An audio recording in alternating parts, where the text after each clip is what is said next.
Hello, and thank you for joining me tonight. My name is Mike Tellerino. I am the CEO of K9 for Veterans. Tonight we had planned to have comedian Gallagher and his partner Jimmy Zappa with us to talk about their work with veterans and veteran organizations and their passion for supporting our nation's heroes.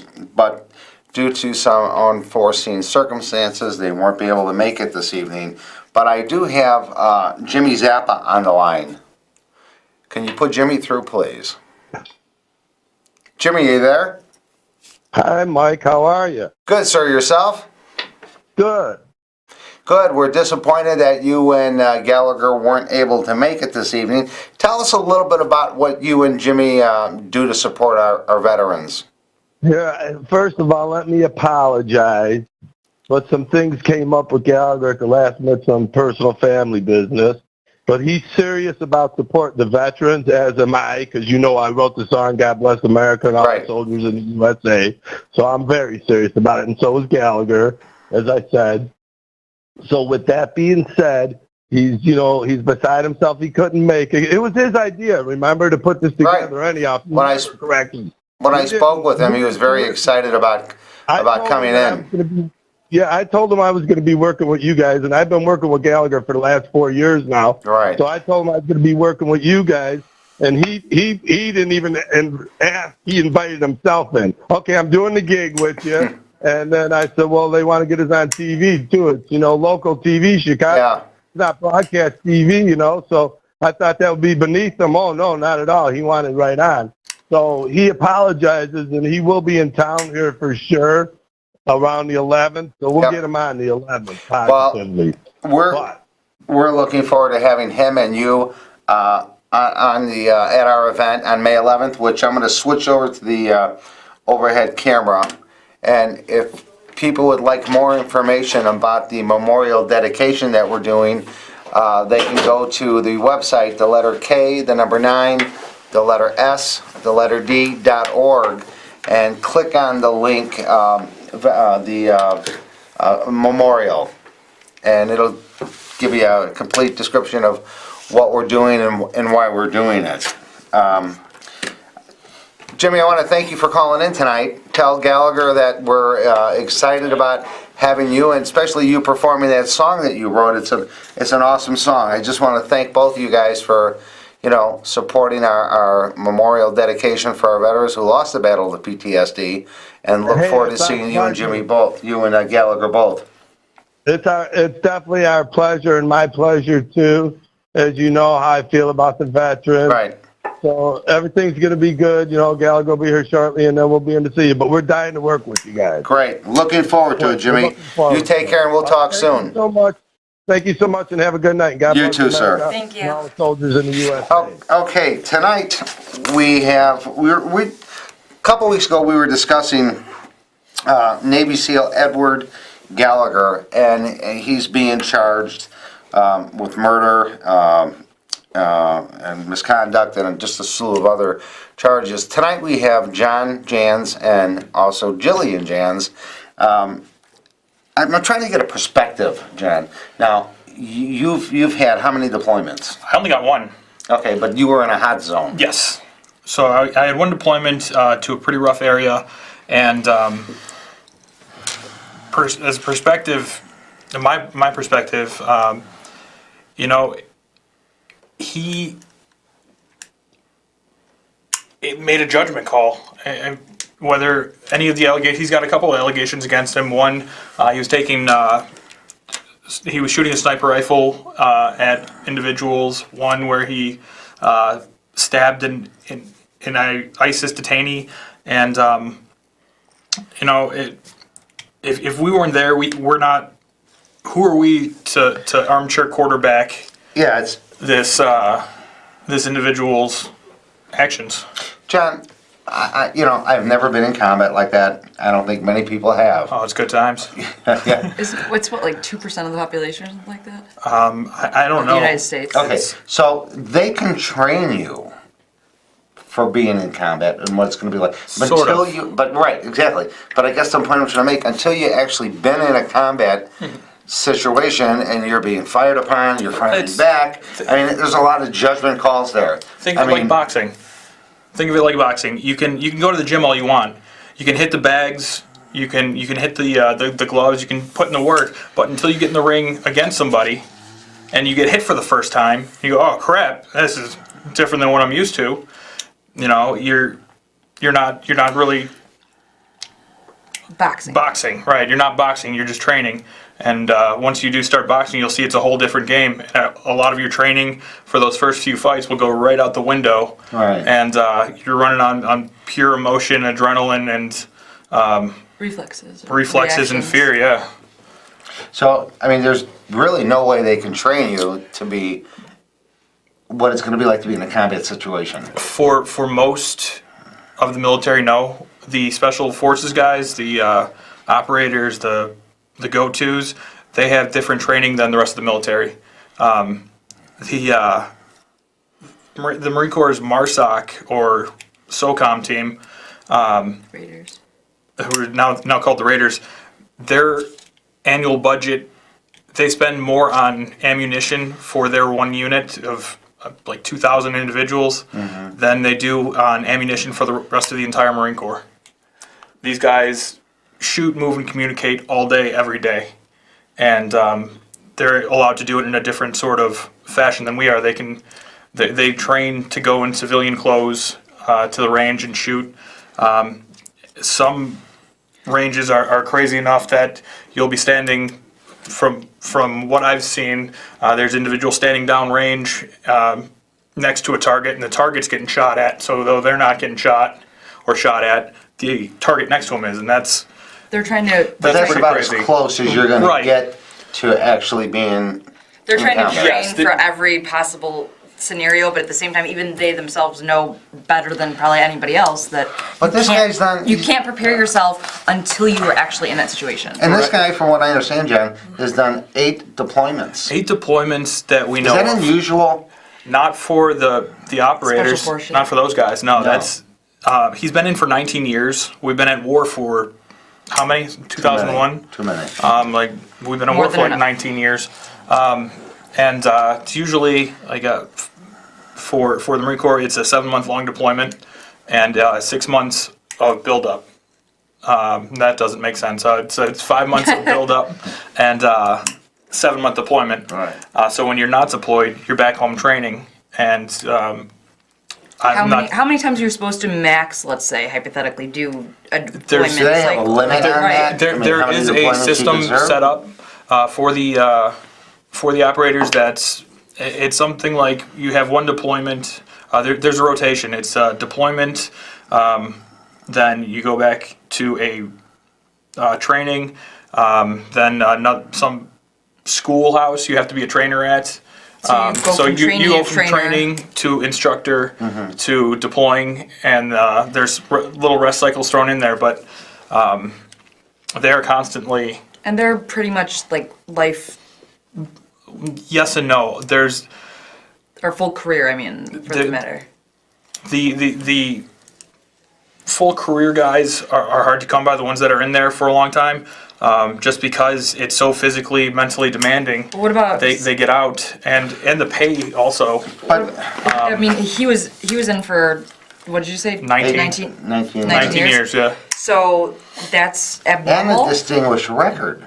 Right, and that's what I don't understand, is with all of his prior service, prior combat, prior training, Why now? he knows better. And there was one article I was reading, I think it was in Military Times, that quotes the commander of the Iraqi forces that brought the injured ISIS kid over to them. The report is they're saying that he was dead before the Americans got to him, and also that the commander went on to explain the SEAL Gallagher, and he said that he's tough. He even said he's an asshole to his guys, and he's rough on them, and he should be, because that's what makes a better unit. And a lot of Gallagher's subordinates had problems with him, saying that he was pushed too hard. right, saying that he was too tough. He was, Right. In their opinion. and it could be something that There's a lot of speculation that right. the reason why they brought this up and went forward with it is because they thought he was being too rough on his. I mean, it's, Would this be one of those situations where, like you say, like there's a lot of moving parts, like that it was just kinda there's a lot of different things. This shouldn't have happened gotten and it then shouldn't have happened and been exploited in it shouldn't have come to the media the way media's it was. attention. But how do we take a guy who's got such an awesome distinguished record, career. Yeah. medals and ribbons and just the whole everything? How do you take a guy that's been through all that and then charge him? How does that help Right. the morale It of the rest of the troops? his subordinates were I'm not certain, but I would say the SEALs that he was in charge of are probably happy because, like I said a minute ago, he was rough on them. But That's why they used to have the- those the- posters during World War II, the loose lip sink ships. right, but the rest of the special forces are really looking at this like it's Doesn't it crazy. bring the Is morale down? Oh, absolutely. They're probably thinking about, I'm sure, considering So getting out if it's that's- going to be that's a- changing like this. Like that's something that you're trained to do things. a snap of the moment judgment. Right, they're trained to do these things. They go overseas. They do these things that they've been trained to do, and now instead of a mission, it's an assassination. And they do Well- and they do them quietly too. Like that's another Right. part of all of this is they do them Right. under the cover of darkness. Let's say. But here's It's supposed to be done and Whether- looked at by the military. Whether by things go the- right or wrong, Exactly. we shouldn't know about There's this. no way that we should have this much knowledge of this situation, particularly, So- let alone any other, because we can't compare it to anything else. here's my equation to this is that it's like a police officer. He has to make a split-second decision. Okay, whether he's going to go home or And gonna that's even in it's- a make a country that you're decision. safe in, though. Right. I mean, more for the most part. But if he makes the wrong decision, he's going to go to jail. He's going to be held accountable for it. Well, there's a foreign country though that you are in that you yourself are not safe in, that the men around you who are your responsibility are not safe, and that you are at task There's with a big difference making between safe. military going over to a foreign country and police protecting our own country. While they are both heroic, I'm not downplaying the significance that our police department and all the officers And our first responders. and first responders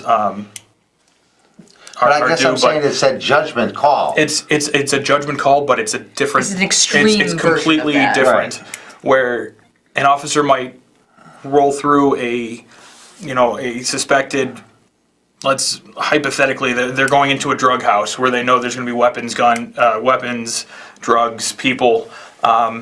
That's one house that they've got a lot of Right. information, a lot of knowledge, and are going in tactically and. with the support of the country that they're coming from behind them to clear out these drugs, to get rid of it. They're in a different country, in a foreign country, doing all of this stuff with the approval of our military, our backing. What I was saying was, yes, that's correct. But what I was saying was that's one house that they've got intelligence on. If there's one house like that overseas that they're going to raid, there's usually not just one. It's an entire town. So they can't just tactically, like a SWAT truck rolling up in front of this drug den. dealer's house. They can't really do that because coming in, they're going to have passed a lot of enemy along the way, and they've got to worry about sniper fire, accurate sniper Right. fire. They've got to worry about IEDs. We don't have a lot of explosions or explosives around here, though recently there were some booby traps on Oregon placed around this guy's house that an FBI agent got shot, but Sidetracked us. sidetracked, right. No, it's a lot different because the atmosphere, once the police go in and clear out that drug den, none of the other affiliates of the drug den are going to come and rescue them. Whereas overseas, if we're going in for a high value target or we're going into a house, then they're going to, the surrounding forces are going to attack those operators or those individuals on the ground. And that's a more significant threat. Let me ask a question. what's your personal opinion Oh, man. of a Navy SEAL decorated, eight tours of combat, decorated, being charged now with murder and a host of other charges? How does that sit with I other? don't like it. It's hurtful, I'm sure. It's. I can't mean, believe I can't believe my personal opinion.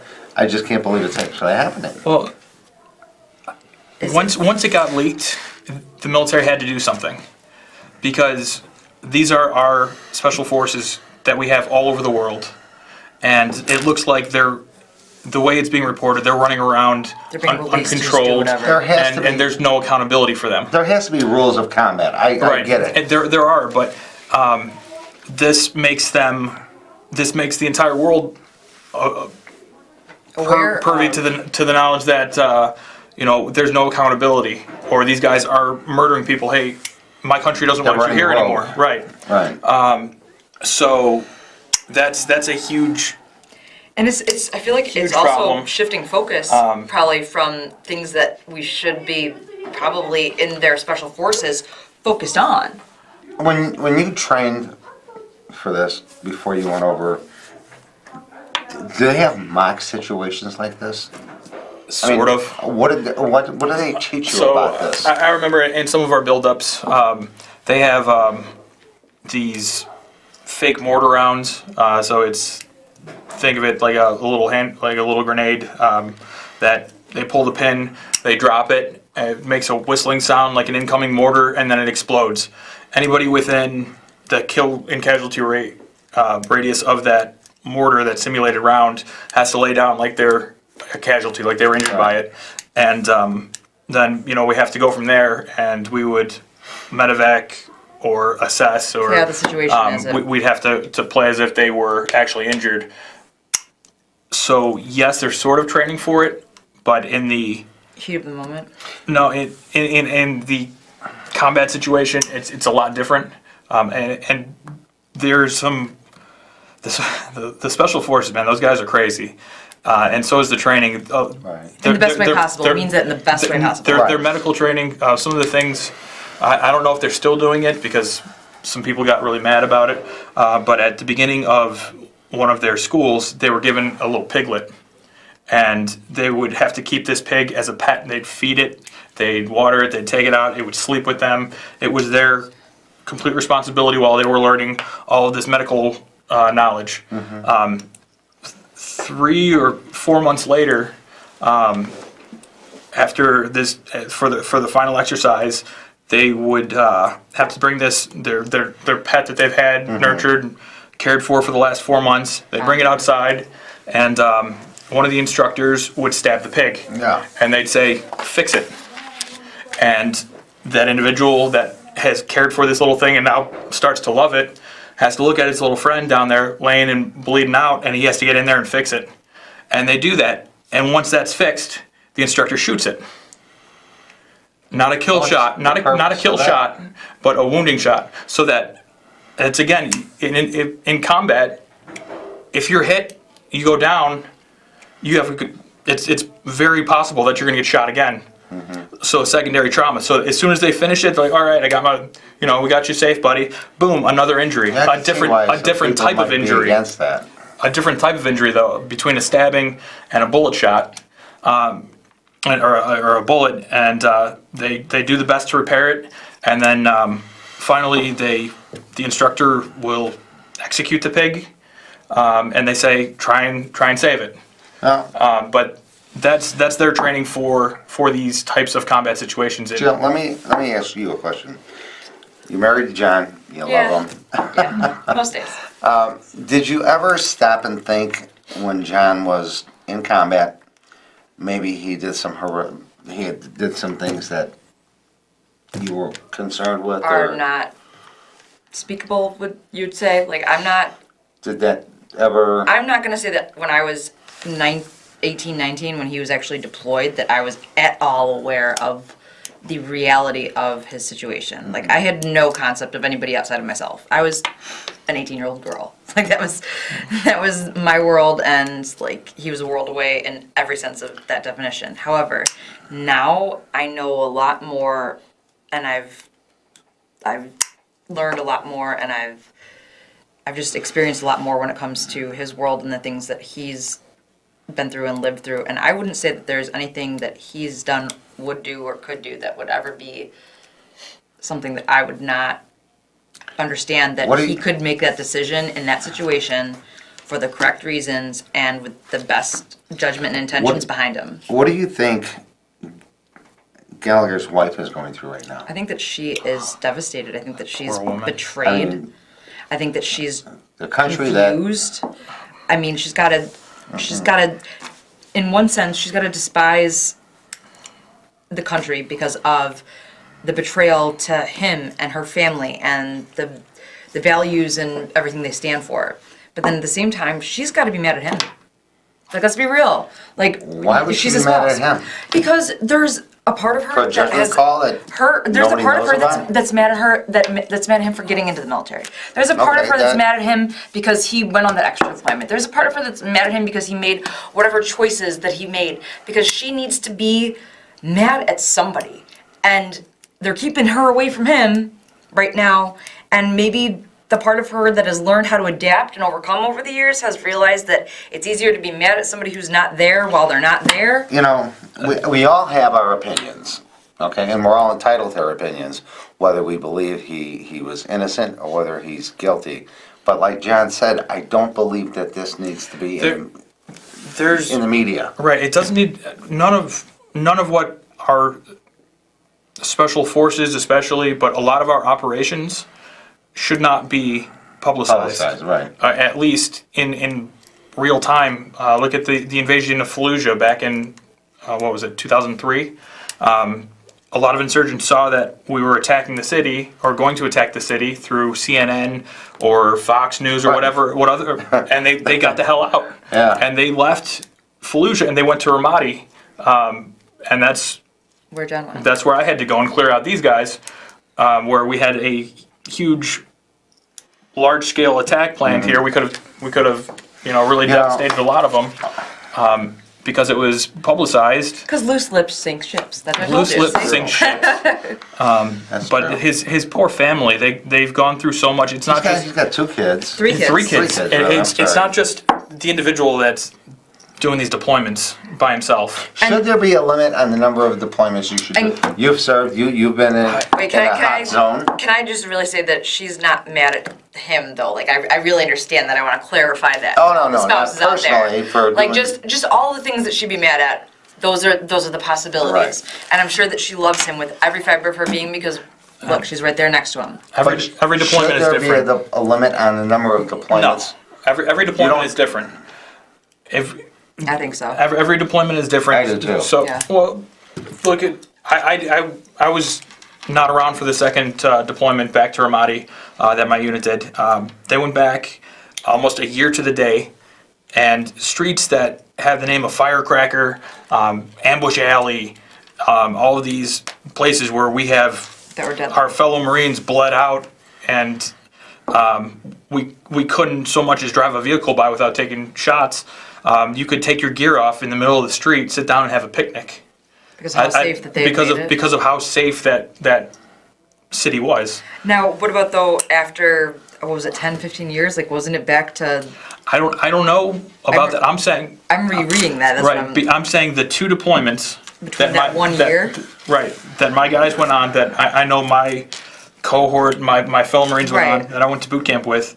1 year was completely deadly, bloody, and devastating. The other was a walk in the park. Right. So, should there be a number on them? You could have 8 deployments with no action. The Special Forces guys probably won't, and I can't speak to their deployments. I'm talking about because- like a combat deployment right. limit. No, this like as far as that was technically a combat deployment. That wasn't. They were sent to a combat area, yeah. but nothing happened. So. Every deployment is different, and you can't number. You Well, can't. that would teach the military, DOD, or whoever to make sure that when they're sending people somewhere that they're damn sure, and then that's oversight that would be maybe a little bit more well Shouldn't they have spent. some kind of, I don't know, precautions They in place? are supposed to. They're not always followed, especially by the upper echelon fighters. Wouldn't this be- think of like the NFL. You've got these players that are paid insane amounts of money, and they work so hard to get to where they are that they will do anything to stay in. Right. And that's the same way with these special forces guys. They worked so hard. Except for it's in a way that we'll never understand. Right. We'll never understand it. But Well, you might. anyway, one last thing I wanted to bring up Yeah, 'cause before we go. We got about a minute to go. There was a difference between the 7 deployments prior to this one and his last deployment. Something happened before or during this 8th deployment that changed his cognitive abilities, and he was undergoing treatment for a traumatic brain injury, which He still is. no, he's not. He's not getting treatment for it. I thought he wasn't. When they arrested him, he was in the Wounded Warrior battalion, All right. getting treatment, but he's since been arrested and brought to the brig where he's in solitary confinement. Anyway, The point of it is that you want to make sure that you understand the difference between the great things that he did and the great things that. no matter what, he served our country like a hero. Thanks for watching. Thanks for coming out. Yes, thank you for tuning in tonight, and these are just opinions. Okay, let's make that understood. Everybody's entitled to their opinion. And if you want to share yours with us on our K9 page, Facebook page. Go to our K9 Facebook page. If not, call in next week. That's a good one. Yeah, let us know what you think. Thank you for joining us tonight, and look forward to seeing you again at our next broadcast. Thank you. Thanks. Again, Jillian Jans, my co-host. Thank you, Mike.